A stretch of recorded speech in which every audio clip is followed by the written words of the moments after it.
रोटी नहीं रही चलेगा, लेकिन विचार अपने माइंड में रहेंगे तो वो आदमी खुद रोटी पैदा कर लेगा। मेरे भाइयों, मैं आप लोगों का ज्यादा समय नहीं लेना चाहता।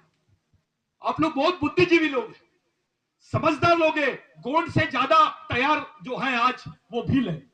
उसमें कुछ पढ़े लिखे लोग, उसमें कुछ समझदार लोग मेरे को दिखाई देते हैं, अधिकारी लोग दिखाई देते हैं। इसलिए आदिवासियों के टीम के कैप्टन कौन पूरे देश में? भील। जो भील आदिवासी है, ये पूरे आदिवासियों के कैप्टन है और इनके ऊपर पूरे कंधे देश के आंदोलन की जवाबदारी है। पूरा देश भील भाइयों की तरफ बड़ी उम्मीद की नजर से देख रहा है। पूरे देश के आदिवासी भील भाइयों से बहुत उम्मीद की नजर से देख रहे हैं, एकता परिषद की तरफ देख रहे हैं, आप लोगों की तरफ देख रहे हैं कि आपके आंदोलन में से कुछ ऐसी चीज है जो इस देश के आदिवासियों को बचा सके, हमारी आने वाली जनरेशन को बचा सके। ये आपके ऊपर जवाबदारी है। आप बड़े भाई हो, आप टीम के कैप्टन हो। ऐसे हाल हो गए थे कि जब शंकर भगवान आदिवासियों की टीम का कैप्टन था तब उसको बोलते थे महादेव, लेकिन जब वो ब्राह्मणों की टीम में चले गया तो ब्रह्मा विष्णु महेश तीसरे नंबर पे आ गया।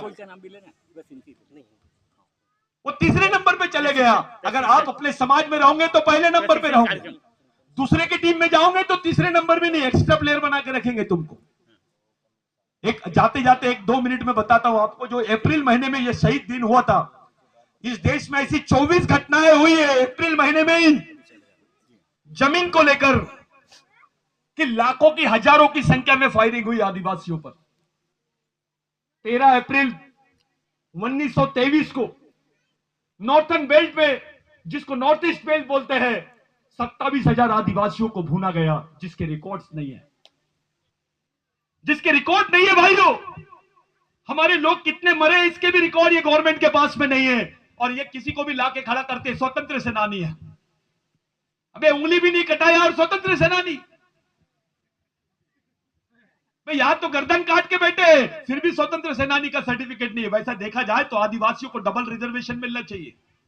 एक आरक्षण क्योंकि वो आदिवासी है, इस देश का मालिक है, और दूसरा आरक्षण क्योंकि वो सच्चा लड़ाकू है, स्वतंत्र सेनानी है। लेकिन हमारे हिस्से में आया क्रिमिनल ट्राइबल बिल, जिसको गुनेगारी जमात का बिल बोलते हैं। मेरे भाइयों, आप लोग ध्यान में रखो, ये मीडिया आपके साथ में नहीं है। ये सरकार से आप ज्यादा अपेक्षा मत करो, सरकार से अपेक्षा करने लायक अपनी ताकत बना लो। ये लोग देंगे नहीं। 5वीं अनुसूची देना होता तो आज 65 साल हो गए संविधान को, कभी का दे दिए रहते।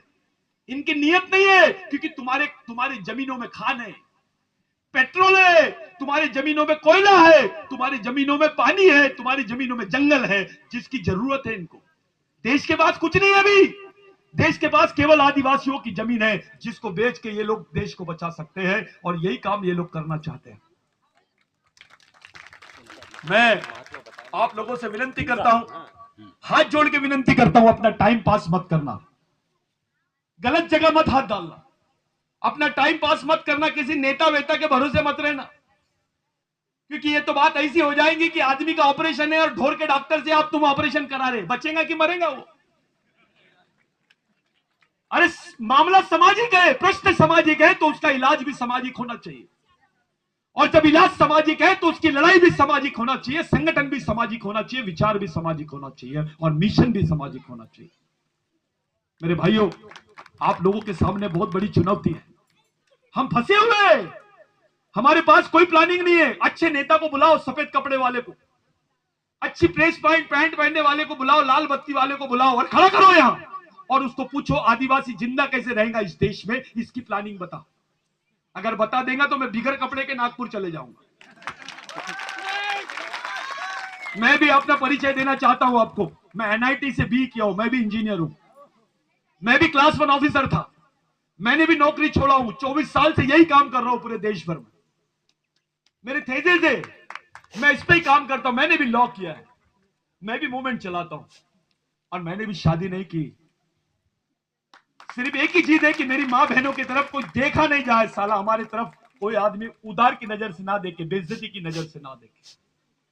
मेरे समाज के भोले भाले आदमी को कोई बेवकूफ ना बनाए, मेरी मां बहनों की इज्जत रहे, हमारे लोगों के अधिकार जिंदा रहे, हमारा आदमी बोलना सीख जाए, लड़ना सीख जाए, यही हुनर सिखाना है हमको।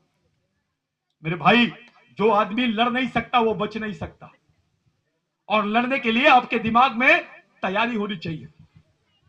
आपने भूलना नहीं चाहिए कि इस देश में शिवाजी महाराज को भी ढाल की शिक्षा किसी ने दी, ढाल चलाने की शिक्षा तो भील ने दी है, भील। अबे तलवार तो कोई भी चला लेता है, ढाल चला के बता ना, बचेगा तो ही लड़ेगा ना, बचेगा ही नहीं तो लड़ेगा कैसे? ये भील की देन है, ये भील आदिवासी की देन है, ये आदिवासियों की देन है, इनके खून में लड़ाकूपन है, हमको पता नहीं पड़ता। और इसलिए शुरुआत में बोला किसी आमदेव बाबा, रामदेव बाबा किसी की जरूरत नहीं है।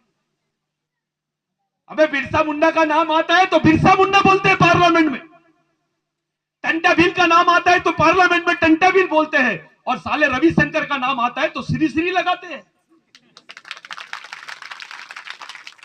और अपने ही वाले, अपने ही खासदार, अपने ही सांसद, अपने ही विधायक, शर्म की बात है। अबे किसके भरोसे है तू? रविशंकर के भरोसे है क्या पार्लियामेंट में, कि टंटा भील के और बिरसा मुंडा के भरोसे है? मैं आपका समय ले लिया, माफ करना, लेकिन एक ही बात बोल के जा रहा हूं, बिगर मिशन के आपके पास कोई रास्ता नहीं है। अगर आप अपने बाल बच्चों को बचाना चाहते हो तो आपको एकमेव रास्ता है, सामाजिक मिशन, और वो भी राष्ट्रीय अंतरराष्ट्रीय स्तर पे काम करना पड़ेगा। यही के यही मत रहो, यही के यही मत रहिए। आप लोग एक अच्छा मिशन चलाओ, बच्चों को तैयार करो, लड़कियों को तैयार करो, लड़कों को तैयार करो, माँ बहनें तैयार हो जाओ, ये घर में बैठो मत। और मैं एक बात और बता देना चाहता हूँ, जो माँ भगवान को अगरबत्ती लगाएंगी उसका बच्चा बचने वाला नहीं। आपको तैयारी करनी पड़ेगी जेल जाने के लिए, आपको अपने बच्चे के लिए तैयारी करनी पड़ेगी सड़क पर उतरने के लिए, वही माँ बाप सही माँ बाप है। नहीं तो धोखा है, आपने अपने बच्चों के साथ धोखा करा। आपको तैयार करना पड़ेगा अपने बच्चों का माइंड, आपको अपने समाज को तैयार करना पड़ेगा, कोई बचाएगा नहीं। आपका आने वाला समय बहुत खराब है, आप समझ लीजिए, कोई मिनिस्टर नहीं बचाएगा। अगर आप देश का प्रधानमंत्री भी आदिवासी को बना लेंगे तो कुछ होने वाला नहीं, आपको खड़ा करना पड़ेगा अपने बच्चे।